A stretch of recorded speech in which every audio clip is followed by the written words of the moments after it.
Welcome to Two Humans Talking, the podcast that talks about what it really takes to be healthy in today's modern, fast paced world. I'm Tiffany Simms, and today I am here with Michelle. And Michelle and I were just talking about how we ourselves were so fed up with being frustrated about all of the diet plans and protocols and like advice we were getting that wasn't actually helping us. We were talking about how we were both just absolutely miserable, whether we were getting the results or not, and that we both had that thought of like there has to be another way. And so Michelle, like before we hop in, can you share who you are, what makes you you, where do you live, like what's the thing about you beyond just like the frustrations about the diet industry, like who are Yeah. Oh my God. you? Exactly. Oh my gosh, Tiffany, you can't ask an only child who am I. I'm literally going to spend 20 minutes like talking about myself. So, okay, I will keep it nice and short and condensed. So, I'm Michelle Massarini. I go by the weight loss behavior coach. And so I specialize in really helping women change their behaviors for the outcome of weight loss. And I know that people are always like, oh, you're in weight loss. You must do fitness. You must do health. You must do blah, blah, blah. And I'm like, actually, I'm a former therapist. And I still practice a little bit on the side here and there, but really I focus all on like, how do we take behavior science to change our habits and really achieve our goals? Like, yeah, most women have a weight loss goal. And so it makes sense to like be in the industry of weight loss, but this stuff is so powerful. Like you being able, I mean, I can really get into it all day, but really teaching women that power. That is like, Cool. that is so me. I'm a powerful woman and I want all, and I can tell Tiffany that you are a very powerful woman too. If we're like so on the same page. But yeah, I just want women to hear their power and like use it to do the things that they want. And so many of us have a weight loss goal because we were just like, oh my gosh, all the stuff that's out there about weight loss, like Oh this my god, advice, yes. What advice, do you and do it's for fun? What are some what of your are hobbies? Like what do you do for fun?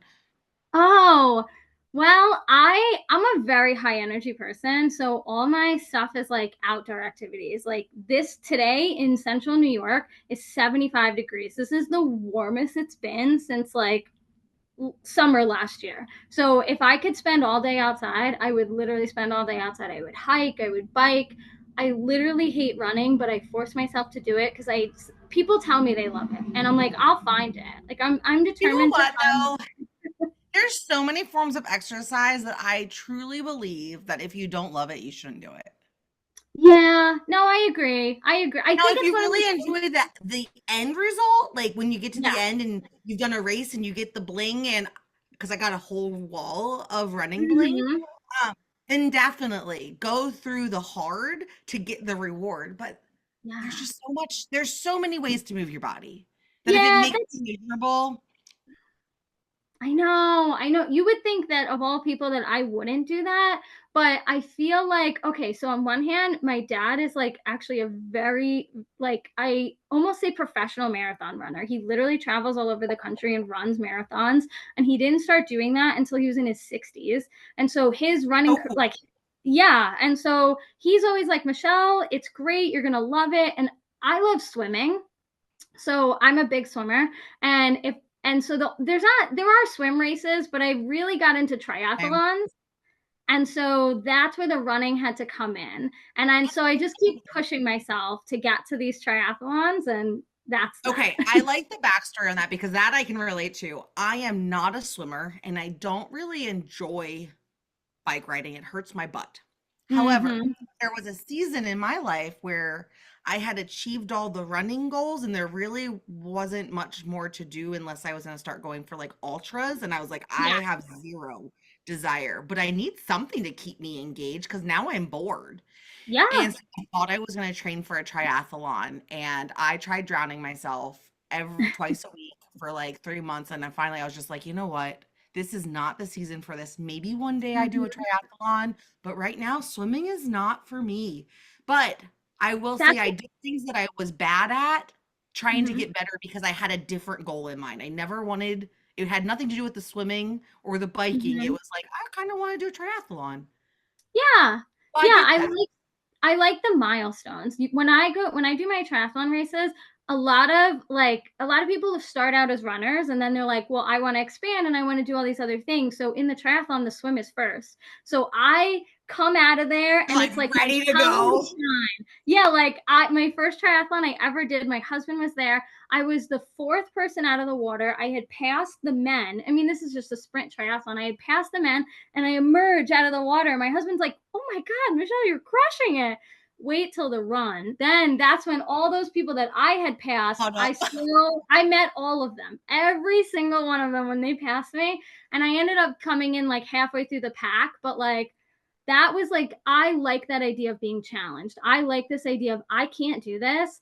I like, I'm 5 feet tall, so I'm a short runner. So it's really hard for me to compete with these women that are much taller than me. But I like sucking at it because it reminds me, it kind of humbles me. Like, I gotta be honest, Tiffany, I can get really overly confident sometimes because I have such a really good internal self talk that like I'm constantly pumping myself up all day that I have to humble myself a little bit, and running Sometimes you're humble. like, oh yeah, this is what it's like to struggle through something hard.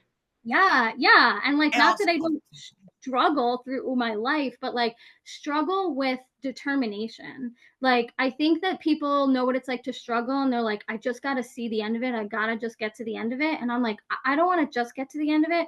I want to be on top when I get to the end of it. I want to like, I want to know that I went through some stuff and then I got there, and it feels really celebratory for me. I today was out for a run and right now, so I've done all the big things. Like I just ran Dopey for the second time back in January, which is the 5K, a 10K, a half, and a full marathon in 4 days at Disney World. And so it's like 48.6 miles. Wow. And I just remember coming home and I had come off an injury going into it, so I actually didn't get to Mm-hmm. train. And there was a part of my body that was like so proud that it had muscle memory and could do the hard thing. And at Mm-hmm. the same time, I was just kind of like, why did I do that? Like, my ego was the Mm-hmm. answer because I was trying to prove something to myself and I was trying to like motivate myself from the wrong place. Mm-hmm. And so now, right now, I'm like, it's so fun. Like, my run today was hard because and it was a 2 mile little jog and I walked a lot. But my intentions right now are I would really like to go for a run and to feel good when I'm done. Mm-hmm. And so that means that I have to listen and leave my ego at home and Mm-hmm. push myself, but also listen when my body starts to pull someplace or say we need to slow down a little bit and do that. And running has been such a different experience this time because I'm not trying to prove anything to myself. I'm literally like celebrating myself every time I allow my body to carry me out the door. And it's so Yeah, fun. It's so fun. you must have had to go through so much like self-reflection to be able to like see and feel and like understand that, because I think a lot of us don't realize like how much insight we have to build in order to like really be able to do these amazing things like triathlons and big races like that and big challenges like that. Like, we have to be connected to ourselves in order to do that. I used to joke that if someone could get in my brain and draw like a cartoon clip of my thoughts, they would institutionalize me because it would go from like the nervousness to the like, oh, I Mm-hmm. got this, to like, oh, Mm-hmm. that's pretty, and like looking at the things and like, oh, don't compare yourself, like all of the normal chatter. And then it would go like dark, like things that Mm-hmm. you think that other people shouldn't know cross your mind dark. And then within 20 seconds, it's like, oh my God, I'm the queen of the world. I can do anything.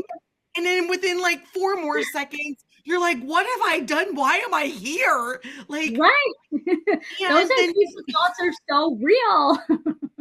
and, but you know what? Every time I do those things, it's like a celebration of life for me because it's like, wow, I didn't give up on myself. I didn't give up when Hmm. it was hard. I didn't give up when it was uncomfortable. I didn't give up because it was raining. And that builds something in a person. Yeah. Yeah. Oh, I think in order for us to be able to achieve our goals, we need that twofold of being able to like have that resiliency, but also be able to like communicate with ourselves and communicate with our body so that we're aware of problems, much sooner than I think the average, I hate saying American, but maybe the average and person. but it's true. The Mhm. average American is not used to being uncomfortable and Mhm. developing habits of knowing the difference between hard progress versus Mhm. hard hamster wheel. And we like our only tool is our willpower, and we use that willpower to bully ourselves into submission. Like that's kind of, I know we're not talking about dieting, but that's kind of that dieting cycle that it reminds me of, is that like Yes. when we have willpower, the only way we know how to incentivize ourselves to do something is to be mean to ourselves. And it's Yeah. almost mind-boggling. You would think that as a therapist that like I wouldn't participate in this, or I might have like a scientific reason of why we participate in this, but really it's just because of our for a lot of Americans, it's our culture. We're like, if you're not going to do this, then I'm going to make the consequences so bad that we're going to have to do it. You're going to have to fall in Point that line. you're numb and you're Mhm. completely checked out from the habits that you have that are holding you back. And no one actually teaches you how to. I'm really big on calming your nervous system and resetting the autopilot, which goes back to like the basic habits of a healthy human, right? Mhm. So, but no one ever teaches you that. Instead, we are taught to ignore every signal that our body has was designed to give us to keep us safe and to thrive, not just safe but to Yeah. thrive. Right. Right. And we cover it up with like other things. Like, perfect example. I have a headache, I'm taking a Tylenol, right? And so we have this like perfect example here. And that type of conditioning is the most effective type of conditioning that we have, which is why when we use negative reinforcement, it actually causes the behavior. And negative reinforcement isn't using punishment, or it's not using any of that stuff that we think it's using. Negative reinforcement is just getting rid of the thing that's bothering us. So if you have a headache and Tylenol gets rid of your headache, and you don't have any reason to believe Tylenol is bad, you're going to always go back to the Tylenol.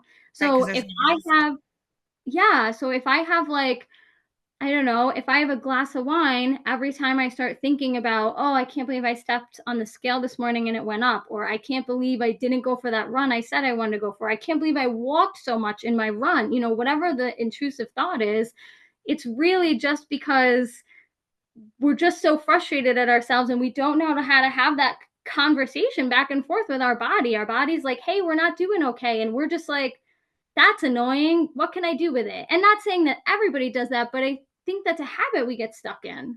Yeah. And then society, we can go to the weight loss thing because people, like, your body is nudging you that things aren't okay. It's why you keep Mm-hmm. looking for a diet and a solution, right? Because you have this nudge, but you Mm-hmm. don't actually know what to do with it. And the only thing you've ever been taught is calorie counting, tracking, diet culture type stuff.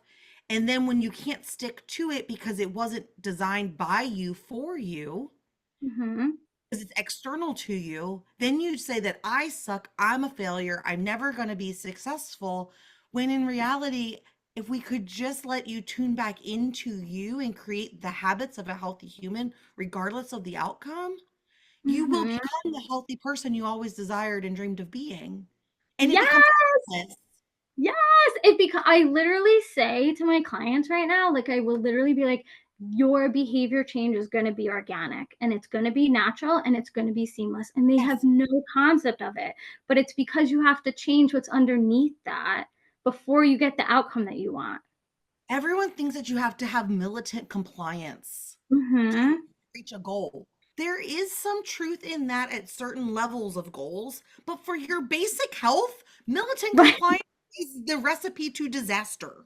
Right. Right. I always say you could have whatever goal you want. You just have to be willing to sacrifice for it. But I think that a lot of people don't recognize the level that they're sacrificing for, or even what they're truly saying. Like, for example, I had a client last week and she was like, my weight loss goal is 70 pounds. And I was like, okay, well, where did the number 70 come from? Like, did your doctor tell you that? And she's like, no, it's just what I think I need to lose. You think you need to lose, like, why don't we start losing weight and then we'll figure out what you think you need to lose, because your first 10 pounds are going to be very different than your second 10 pounds, your third 10 pounds, so on and sub, like, because you have to make that choice at every, let's say, 10-pound marker that you want to keep going. And it's okay to say no. I said no the first time, like, I kind of figured it out and I figured out my system of how to lose weight. I thought I wanted to lose 20 pounds, I lost 10 pounds, and then I was like, I'm done. I don't want to put in So any more work. So rewind me like Mhm. 20 years at this point. Wow, that's crazy. Is it really that long? Maybe it's more like 15. Anyway, doesn't matter. I had gotten down. I was training for my first half marathon at the time. I was losing weight. I was doing CrossFit. I was at Weight Watchers and I was training for my Mhm. first half marathon. And for the first time in my life, all of my dieting efforts were starting to quote unquote work. And Mhm. I was saying stupid shit like, "Oh my God, nothing tastes as good as skinny feels." And like, Uh, I was the toxic person in this mhm. story Yeah. unknowingly. And all I wanted was to be able to become a Weight Watchers leader to help other people achieve what I had thought I had figured out. But Mhm. at 150 pounds, I was still 15 pounds overweight and I couldn't reach that lifetime status that they needed. Mhm. I was going to CrossFit 5 days a week. I was training for a half marathon and I wasn't eating anything beyond my points, Wow. like Wow. exactly what was written. And I could not break past the 148 and I started gaining weight. And I would talk Oh, to that's her hard. about it. And I'm like, okay, I'm doing all this extra training. Maybe I need to care less about like the actual points, but like more Mhm. about like, well, what kind of food should I be eating when I'm Right. filling up my plate to count these points? As long as you're in the points, you're good. And I would come back and I'd be gaining weight and I'd ask questions and they're like, if you like, then you're not eating within your points. If you're Mhm. working out as much as you say you are, then and you're eating this, then you're not actually telling yourself the truth. And it Whoa, well, turned out that's like some Scientology stuff right there. Like, you can't that's even what believe the world yourself. tells you, right? Mhm. If you're working out more and you're eating less, you should lose weight. But there comes a point, my body was never meant to be lower than that, Right. ever.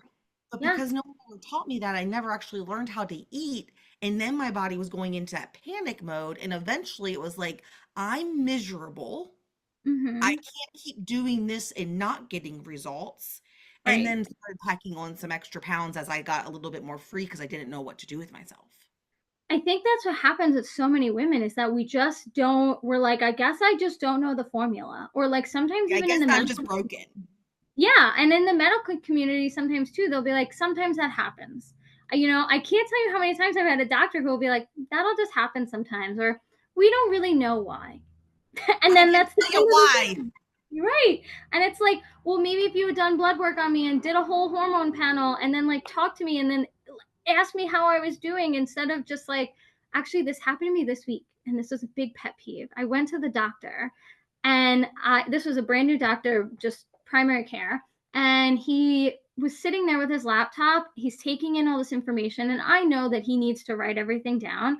But I would say out of our 60-minute appointment, 45 minutes of that was him just like me dictating and him typing. There was no like us having a conversation. There was no investment in him helping me. Or even when he did, I have a knee injury that was the whole reason why I went there to get an MRI. And he's like, oh, we can't get an MRI until we do this, until we do that, until we do this. And I was like, I don't need to do physical therapy. I do CrossFit 3 days a week. I don't need to do these. I already had x-rays. I already had this. Like, and I just felt like there was such a depersonalization there that like it made me realize that this is an expert and they can help me find answers, but they are actually not the people who are going to give me answers. Like, I need to look inward and I need to bring that knowledge and information inward, process it, use my insight, use my self talk, and then make the best decision and not have to use the medical model and like be stuck by their regulations. Yeah. And I do believe wholeheartedly that there isn't a single medical provider that doesn't actually want to help their patients. Mm-hmm. I truly believe that they just weren't taught how to help their patients in this way. Because Right. I checked myself into an outpatient eating disorder clinic in my 20s because I literally had no control over food. I would be Mm-hmm. stuffing my face, crying, begging myself to stop, and I couldn't. And Wow. I was like, I can't do this on my own. I don't know what else to do. And I checked myself in. And when I look back, all of those providers thought they were doing the best for me. Mm-hmm. And if I was a robot, the math and the science. But none Mm-hmm. of them had ever experienced what I was going through to really understand what was actually happening in my body. And the tighter the restrictions, the more I was trying to my insides was rejecting it. because no one actually taught me how to eat and listen to how my body responded to it. That Mm-hmm. when I was low on energy, that's what really good sustainable fiber filled carbs are for. That proteins are literally the building block, my bio brain, like Mm-hmm. proteins are literally the building block of everything in your body. That's why they're important.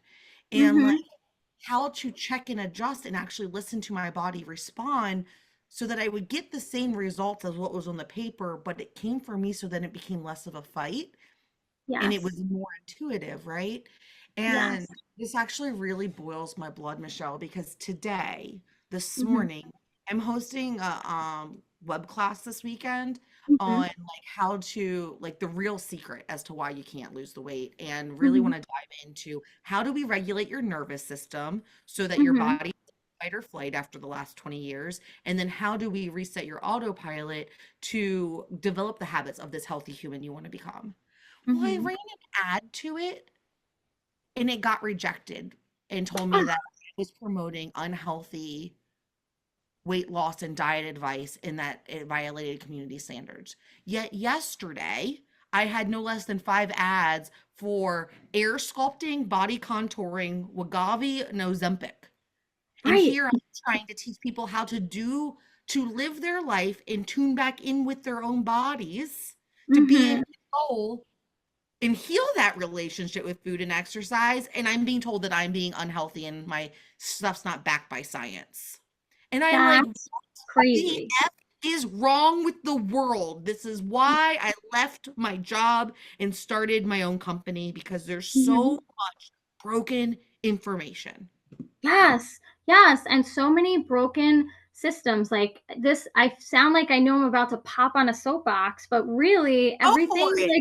like everything pops down to like the regulations and the money. And like it always boils down to that. I worked for my first job in an agency in 2017 happened to be in the same building that my doctor's office was in, which was like crazy. To be sitting in that same building, knowing that I had worked there as a therapist, was very bizarre. And the year I left was the year that they told us that we had to start doing our case notes in session with clients. And I was like, that's my line. I will never do that. I want to sit across from a person and talk to them. I might take a couple notes, your uncle's name, your mom's name, whatever, a couple things so I can remember. But I'm not going to sit there and just type in, client was cooperative, blah, blah, blah. Like that would take away the whole personalization of the service that I was providing. And once I realized that all of that was just for regulation so that they can schedule me more clients, add in more hours, like I realized that the medical community was too inundated with the financial situation, and that was like kind of what made me leave. And I feel like that's so what you were just talking about with your ads. Like it's okay for the pharmaceutical companies and the capitalist society and all that other stuff to get their ads through, and they know all the systems and they know all the other things. And oh, you just made me think of so like these major injustices. I could talk about them all day, It but like I'm actually really grateful, Michelle, because it reminded me. It's been a long time since I felt that frustration and that fire in my gut to get louder. And it mm-hmm. was like, it was exactly timed perfectly. And Yeah, I was just like, this is the exact reason because I spent so many years trying to eat nothing but salad because that's what I was told was healthy and would help me become my smallest self. right, Sometimes, you know what? That salad you thought was healthy, calorically, if we want to talk about calories, calorically is the same as the burger you actually wanted. And if you had the burger, it would have been more satisfying for you in that moment. right, right. Other times where it's like you actually want the salad because the nutrients in it, your body's craving them, right? But no one Mm-hmm. ever talks about that. No one talks about what your body actually needs and what will actually sustain you, or that the goal doesn't need to be, let's be the smallest, because sometimes the smallest isn't the healthiest.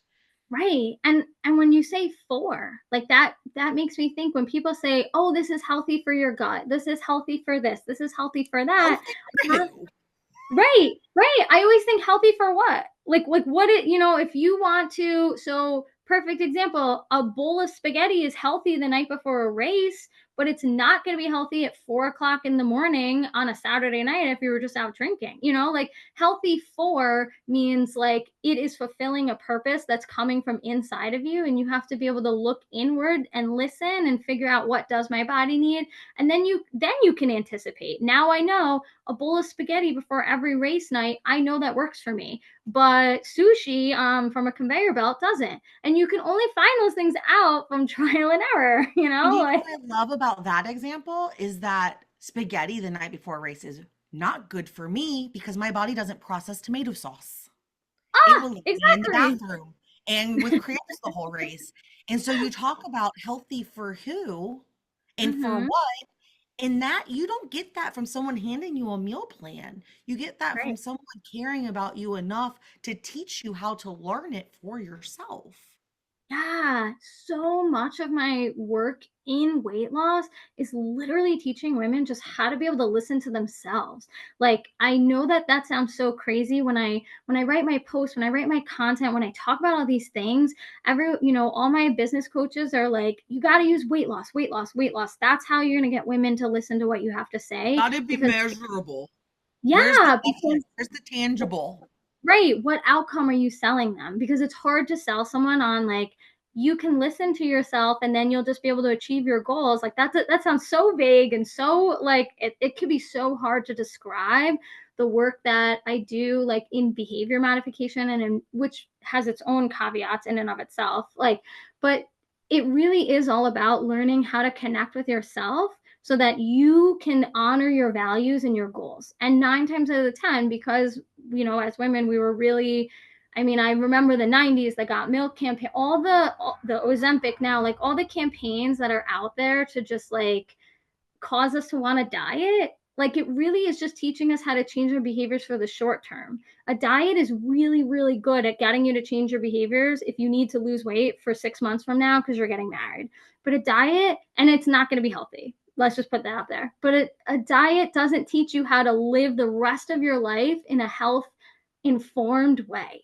And that's like the beef that I have with like all these industries that have all this money to be able to throw out all this ads and all this information and all this like nonsense. And I'm like, man, I wish someone just taught me how. Like you talk about your experience with Weight Watchers and learning about the points and things like that.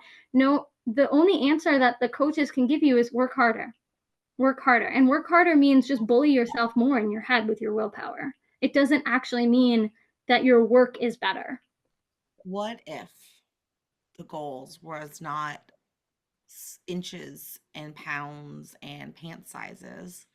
What if the measurement was increased energy, decreased bloat, clearer, less brain fog, better cognitive thought, being able to Mm-hmm. get up and down the floor to play with your dog or tie your shoes without wanting to pop, Mm-hmm. really great sleep to have the energy to start the day without needing a cup of coffee, Mm-hmm. wanting to be sexually active because everything feels so free. Like, what if Yeah. those were the measurements we had of what a healthy human were and not inches and pounds? Like, how amazing would Yeah.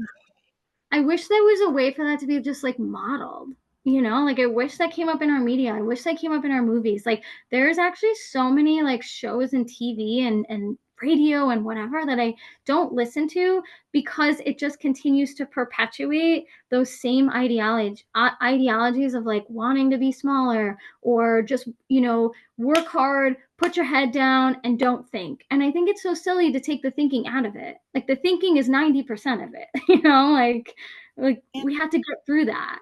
Yeah, 100%. And it's not to say that the goal can't be, I want to look a certain way. Like, you Mhm. absolutely can have physique goals, Mhm. but the world isn't being honest with you about what it actually takes for that.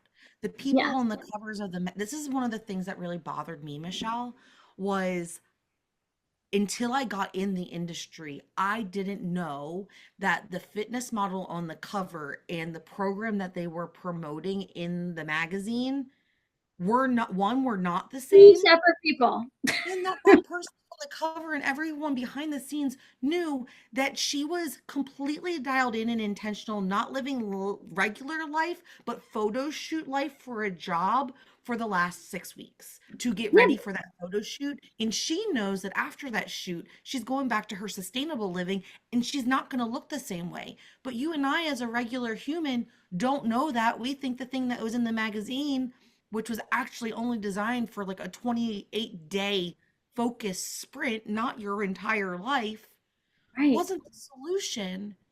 And something that I really appreciate you being here with me right now because it gives me an opportunity to share this. Something that I have to deal with is that I'm a very solid size 12 Mhm. and I don't look the part, right? And it's like, what Mhm. you only say these things because you struggle with your own weight loss. You Mhm. only say say these things because you weren't able to sustain it. And it's Mhm. like,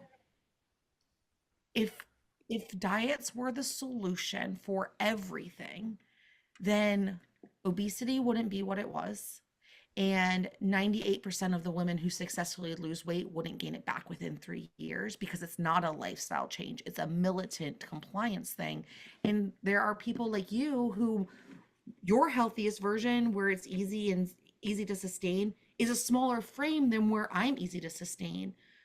But like that doesn't ever get talked about for the life that you actually want to live and the things that you want to be doing in it. I run, Yeah. I crawl around on the floor with my 10-month-old niece. I'm good and I Mhm. feel the best I've ever felt. Mhm. And I have a really healthy relationship with food and exercise. Whereas anytime I try to dial it in for the aesthetics, my relationships get real questionable real fast. Right, right. I so appreciate you sharing that because I think I mean, a lot of people will say, "Oh, you're thin." Like for me personally, I've been on the thinner side for most of my life. I've been very athletic and I've never been probably more than 20 pounds overweight, how someone would look. I, however, am 5 feet tall. I shared that with you earlier. And the weight for somebody for a woman that is 5 feet tall is 95 pounds. So I'm going to be very transparent. I weigh 130 pounds. What woman And weighs so 95 pounds? there, Woman, not I child, but what woman? right, right. And so even back when this had first started when I was like 18, like 15, 20 years ago, like I remember a doctor looking at a chart and he's just like, "Well, but like you're pretty overweight." And I just was like, "What?" Like at that point, I was like training for my first triathlon. I was in the best shape of my life. I was 18 years old. I felt like I was great. And because I didn't fit the mold and I was told I was overweight, that's actually what really kind of spiraled this whole thing for me because my own sense of self was distorted. And when people make you think that I don't know, just like your existence is wrong or like for whatever reason, it's so rattling to your own sense of self. 100%. I'm actually trying to pull it up right now because I want to show you. I'm going to see if I Mhm. can screen share and show this to you because my whole life, the narrative was that I was the pudgy kid with curly hair. I have lived my whole life with that narrative. And Mhm. so I was getting ready to put a presentation together, and I actually have never given this presentation because it broke up, like it broke me. I didn't know my identity words because I Mhm. want to show you. So my whole life the story was I was the pudgy kid with curly hair. So I Mhm. went to go look for pictures of this pudgy kid to put in my slideshow to Mhm. really show the journey of what that looked like. Mhm. And come on, here, hold on. How do I share my screen? And when I tell you I cried for a really long time, I am not exaggerating when I show Wow. you this picture of what that pudgy kid actually looked like. Wow. I'm I I'm I'm so ready. I'm almost speechless. Is it on the screen yet? It is. That little Oh my girl in goodness. that checkered dance outfit, Mhm. she was the pudgy kid with curly hair. She looks like a normal kid to me. She's just a normal kid. And that picture of me, it was my senior year of college, and I was cheering. I weighed 160 pounds. And what you can't see was this was the largest skirt they had, and it doesn't zip in the back. So I thought I was fat. look at Mhm. her. And obviously that like progressed into reality Mm, and I had to right. learn. But the narrative was that I was always too big for everything. That doesn't Wow. look like someone who's big to me. That looks like a really healthy Yeah. human. That just looks like a normal kid who's like happy and healthy. And it makes me think like you could make your goals whatever you want. It's just like you have to be able to connect with you. And like when someone said that to you, the pudgy kid with curly hair, like that changed your self-identity that it felt like you had no choice but to kind of become her. My whole life I was on a I have been on a diet since I was 10. I was never the right size. I was always pudgy, right? Mhm. And it's because we have this, like, as a society, we have a really skewed definition of health. Mhm. Because some people are naturally leaner, and some people, when they say like health doesn't have a shape, it doesn't mean like that your health doesn't matter. It means that Right. everyone's physical frame is Mhm. gonna look different, and that you and I could go do the same exact thing, and we are actually going to look different. Yeah, yeah. And you get to find out what that level of health is like when you take that journey. Just like when I with my 70-pound weight loss client, like she picked that number arbitrarily. Like when you're in it and when you feel good and you know that you're at optimal health, it doesn't matter where your pant size is because like you and nobody can rattle that. And once you can have the ability to then harness your self-talk to achieve to like honor your values, then like really nothing stands in your way at that point. I mean, that's where you are in this place of health now, but it takes so long when our sense of self is rattled. We don't get to be ourselves. We just get to be like, how can I reactively make myself feel better by like following these claims that other people have for me because I don't know me. So I'm just like, this is healthy. I'm gonna do it. This has antioxidants. It's gonna get the free radical Everyone's minerals. This praising is that. Everyone's praising the smallest version of me, but no one knows that I am terrified of food, right? the. Like that's not healthy Mhm. either. And Michelle and I are really encouraging you. You're here, you're here with us in this conversation. And Michelle and I are really, really encouraging you to sit down and define what healthy actually means to you so that you can Mhm. start showing up as that person. What does it Yeah, feel like? What kind of activities are you doing? Like, how are you feeling in your own body and like really get that crystal clear, and that was going to be the first step to you really learning what the best choices for you in any given moment are. yeah. I actually have every single woman I work with do a values assessment on herself because I think that in order for her to be able to achieve her goals, like she has to know herself. And she's probably spent so much of her life blocking out all those cues and like tuning in to all this other stuff that actually isn't going to help her. Like a lot of my clients would be like, what books do you recommend? What podcasts do you recommend? What this do you have to recommend? And I go, I recommend stop taking in information. And I recommend start listening in. And then we can add in information. But like you have to be able to have a sense of self, your values, your understandings, and therefore your goals. Like you have to be really crystal clear on what your goals are. And it doesn't mean that it's like, I'm going to lose 20 pounds by, Wednesday at 3 o'clock. Like it literally just means like, I am going to be moving forward in this goal to make this change. And like the change is the goal. How do I get myself to change? It's not, it's just like every science test in high school. It's not like the knowledge is what you're there for. It's that you're learning how to learn. And Oh that's my what gets God, so good. me. Oh, so good. Say that last piece one more time for the people in the back. Okay, it's not that the content is what's important when you're in high school science class. It's the fact that you're learning how to learn, like how you as an individual learns. Like we need to know all these things about ourselves before we start bringing in all this expert information and content and blah, blah, blah, blah, blah. Like you just have to know what your version of health is. And you might surprise yourself for a lot of people, like in your journey. It's like, I think I know what I want. And then you're on the journey and then you're like, oh, this is actually what I want.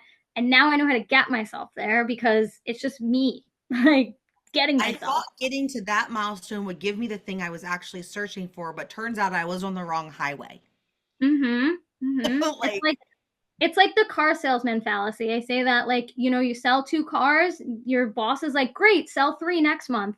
Great, you sold 3, sell 5. Like that, it's always growing the goals. And it's like we have to be able to celebrate our goal, our little, tiny little goals, so that then we can celebrate the even bigger ones. And the bigger ones are probably going to be not the ones we thought they were when we were down here. Like we always think Oh it's my like, God.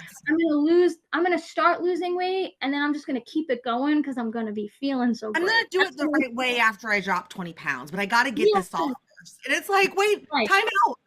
Rewind that. Play that back because that doesn't make any sense. No sense. right, I right. Like, said this, I had shared this morning in a group, and I was just like, what if you reframed it that you're not actually failing, but every time you show up for yourself, even if it was the wrong path, was an example that you're practicing become that you care about yourself enough to practice becoming the person you want to be.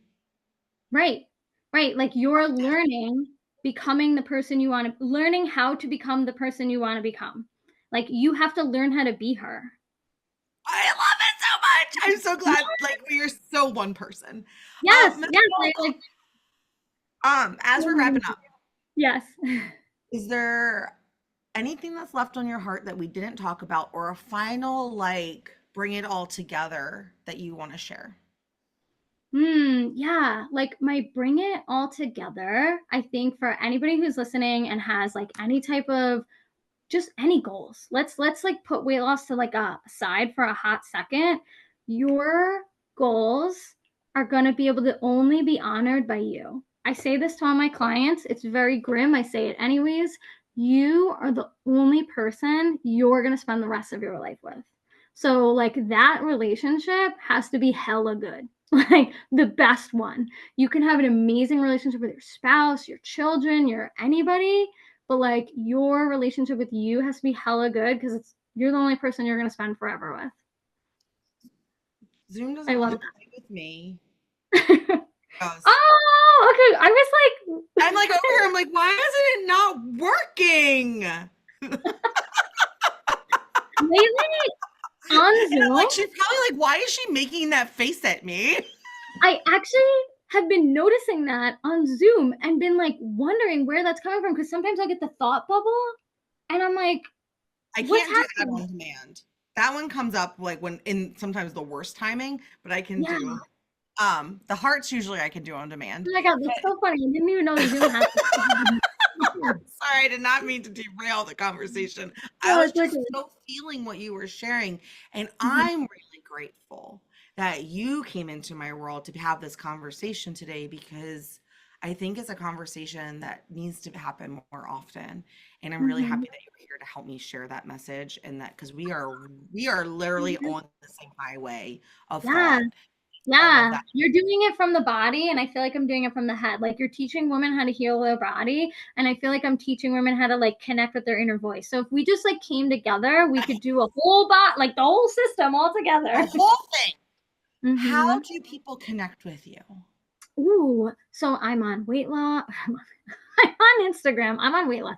I'm on Instagram, and my handle is weight loss behavior coach. I'm also on Facebook. Michelle Massarini is easiest way you're gonna find me. It's connected to my business page and my website, theweightlossbehaviorcoach.com. I have a whole community of women that I connect with and that we share our stories, and some of them become my private coaching clients, and I help them with their goals. So that's I how anybody can find me. I love that. Thank you so much for being here.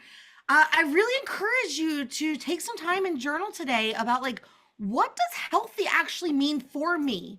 Not what Mhm. everyone told me healthy is, but like what would my healthiest self feel like? What would I be doing? How would I be living my life? And that's a really great starting point. Thanks for sharing some time today with Michelle and I. And that's it for Two Humans Talking. I'll see you next week. Bye.